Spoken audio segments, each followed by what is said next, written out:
ઊંચા પહાડોમાં પાલિતાના નામનું એક ગામ વસેલું હતું. અહીં 4 ભાઈઓ રહેતા હતા, બળવાન અને બહાદુર. તેમની એક બહેન હતી, નિયા. નિયા સાથી મોટી હતી.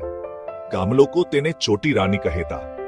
નિયા દયાળુ હતી, તે સમજુ પણ હતી. બધા તેને પ્રેમ કરતા હતા. એક ભબા વીર ખૂબ જે પૂરતેલો હતો. બીજો દીપક બળવાન હતો, સંજય હોશિયાર હતો. નાનો મહેશ હંમેશા ખુશ રહેતો. સાથે મળીને તેઓ પાલિતાનાનું ગઢ હતા.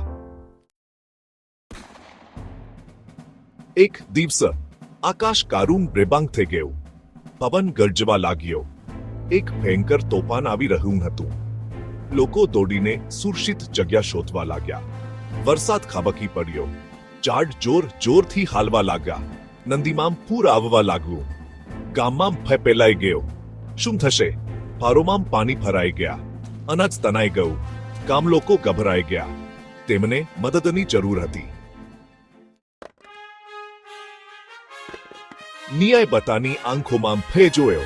ચિંતા ન કરો, તેણીએ શાંતિથી કહ્યું, આપને મદદ કરીશું. વીર, તેની બોલી, તું દોડીને ટેકરી ઉપર જા. બધાને જૂના મંદિરમાં આવવાની સૂચના આપ. દીપ, તેણીએ કહ્યું, મને ખોરાક અને તાબરા ભેગા કરવામાં મદદ કર. સંજય, તું દોરડા શોધી કા. નાના મહેશને તેને પોતાની પાસે રાખ્યો. નિયા પાસે યોજના હતી. તે બધાને સુરક્ષિત સ્થળે લઈ જશે.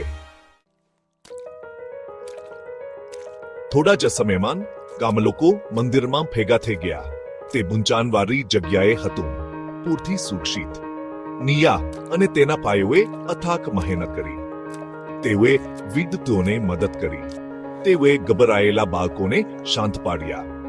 તેઓએ ખોરાક અને તાબરા વહેંચ્યા. તમારા કારણે અમે સુરક્ષિત છીએ. છોટી રાની, એક વિદ્યુત મહિલાએ કુચચતાપૂર્વક કહ્યું.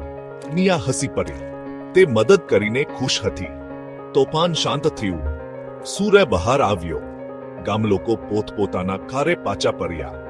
તે દિવસે તેમને એક કિંમતી પાસ શીખ્યા હતા. જ્યારે સમય કપરો હોય છે, ત્યારે હિંમત, સમજદારી અને એકતા કોઈ પણ મુશ્કેલીને દૂર કરી શકે છે.